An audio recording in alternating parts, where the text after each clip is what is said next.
ఈ లోకం ఒక మాయని తెలుసుకున్నాను.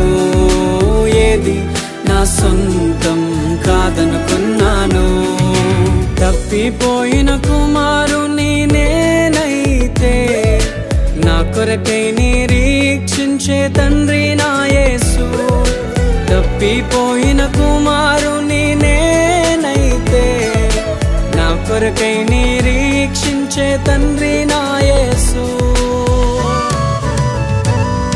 ఈ లోకమంతా నేను వెతకినా నాకు లేదయ్యా ఎక్కడా ఆనందం.